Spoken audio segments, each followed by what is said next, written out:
Okay guys, so I'm excited to get started on this Hot Wheels Cars cake. Now here is my initial drawing or my plan, and then my 3 9-inch cake rounds. And I'm going to put a little syrup on them so they don't dry out. And then I put a little initial coating of ganache on the cake to make it extra delicious. And then we are going to fill and stack each layer. Now the filling is chocolate buttercream or chocolate Swiss meringue buttercream with a ganache drizzle, which is so delicious with a chocolate cake. Perfect for a chocolate lover. Just like myself, chocolate is my favorite flavor. Combine it with anything and I pretty much love it, but this combination here is super, super yummy. So now we'll be moving on to crumb coating and chilling the cake for at least 30 minutes in the fridge. Next we'll be drawing our flames. So I like to freehand draw these flames and use them as a template. I'll be cutting them out of fondant and letting them dry, but here are my flames. So now let's get started with our top tier, which is 3 7-inch cake rounds. The flavor of this cake is a banana cake, and it'll be a Nutella Swiss meringue buttercream with a Nutella drizzle. So if that doesn't make your mouth water, I love this flavor as well. I mean, I am a chocolate, lover, but this cake, I mean, it's a strong contender too. But here I am filling it and stacking each layer. And then you'll also see the inside of the cake, which is the filling. Yum! Look at that thick drizzle. Oh, yum. I can imagine what it tastes like when they cut into it. And here we are, still filling. And here is that filling. Yum. You guys know what comes next, which is the crumb coat and chill process. And while the cakes chill, we're going to go ahead and make our racing strips, which we're going to cut out of fondant. And we'll use a little CMC powder just to, quicken the drying process. And I'm using these mason jars just to mold and form, my loop-de-loops that I'll be using on the cake. And here are my flames. They're nice and dry now and ready to be airbrushed. Making our ganache. Now this ganache is used underneath the fondant. I like to use it especially during hot months to make sure that the cake isn't melting or bulging. I also cut the corners on the top of the cake to give it a more rounded look, and here is my crumb coat, my official crumb coat. And here is my funnest part. I love to airbrush, so here I am airbrushing the flames, and there's something about airbrushing flames that I absolutely love. So I initially start airbrushing my flames with an orange color, and then I let them dry a little, and then I'll go in with maybe a deeper orange, and you'll be seeing here that I do end up with like a red color, but of course it's to everybody's discretion on how they like their flames to look, but I personally like them to look this way. So here are a couple of flames that I finished up. And I really love the way that they turned out, and they looked even better on the cake, but you guys will see soon. I also made 3 different sizes. One of the sizes is really large, like I'm airbrushing here. And then you'll see like some medium-sized flames, and then you'll actually see like the little fire sparks too, just to be able to give them a more realistic look with varying dimensions on the cake. But yeah, I did cut out a lot. A lot of flames, but I did make enough to go all the way around the cake. But this is probably my favorite part of the cake, so I hope you guys like them.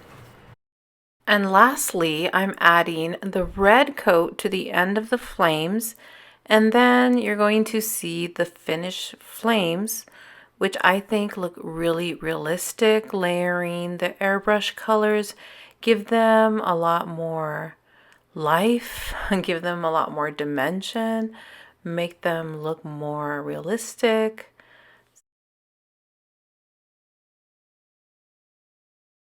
And then our next step, or my next step, is rolling out my fondant and getting ready to cover my cake. So the bottom tier is going to be a blue color, and then the top tier will be a black color. And here we are rolling out that fondant. And I say we because I make my husband do all the hard work. So he's here rolling out my fondant in the middle of the night, but he does such a good job. So thank you to him. And so here is my bottom tier covered in fondant, and I'm now doweling the cake. I'll be making 5 dowels. I'll be placing 5 dowels into that bottom tier to secure it.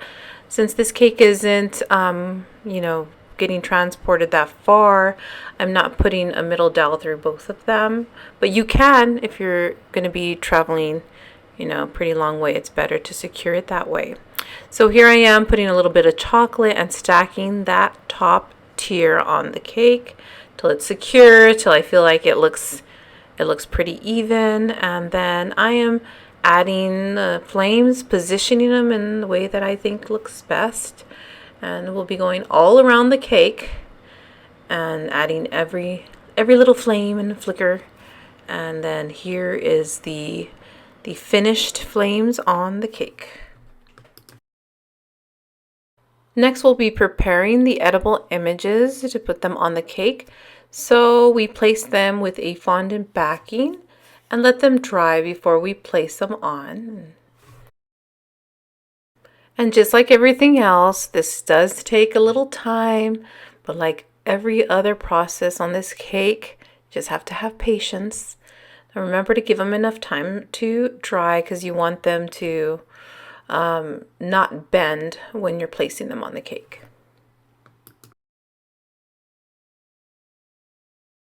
The next tedious part of this cake is making the checkered border.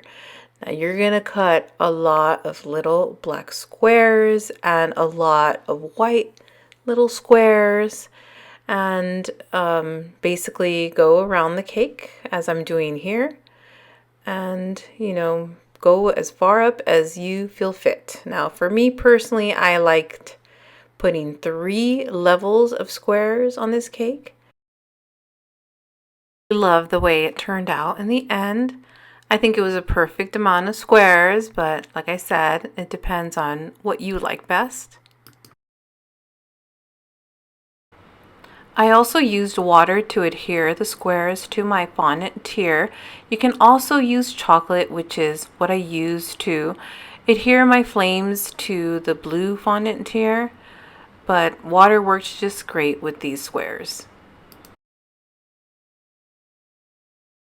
And then here I am adding more flames. I like to overlap my flames to give it a more 3D effect, and here I am doing just that because I just cannot stop. But I did love the way it turned out, so I guess that's a great thing.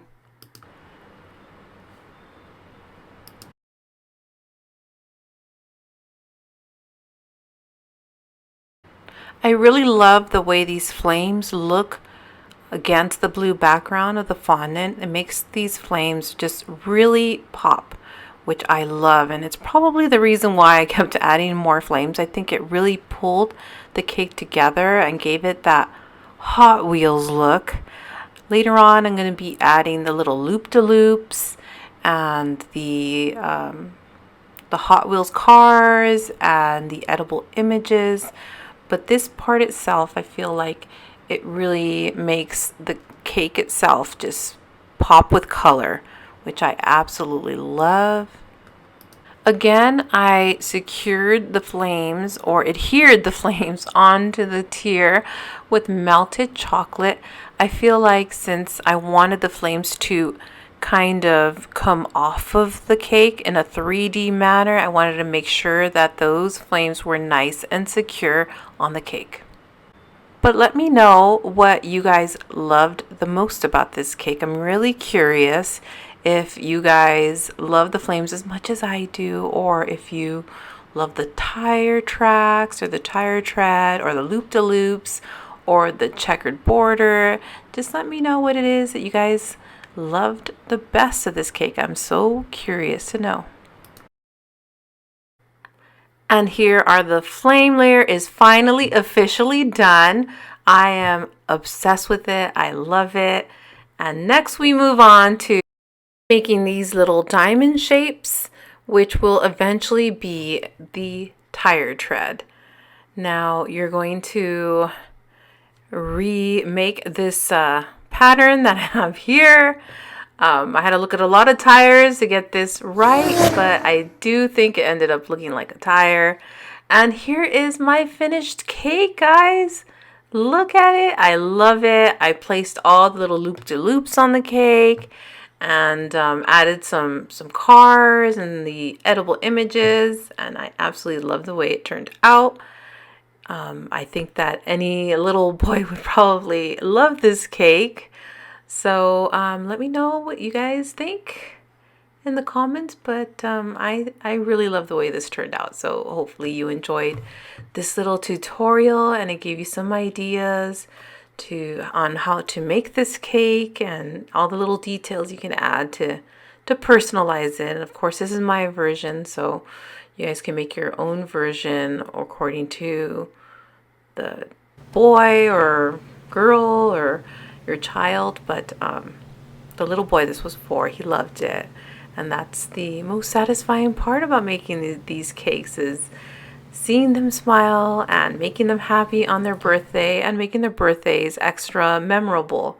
And here are the matching cupcakes. I actually made matching cupcakes. Did not make a tutorial for these, but I wanted to show them to you. They were a lot of work, but I really, really love them. And I also made custom cookies, which were, you know, a perfect addition to the little dessert table for this birthday or birthday party. So here you are, and I hope you guys like everything together and love this little set as much as I did. And remember to like and subscribe, and I'll be uploading my next video really soon. So thanks for watching, guys.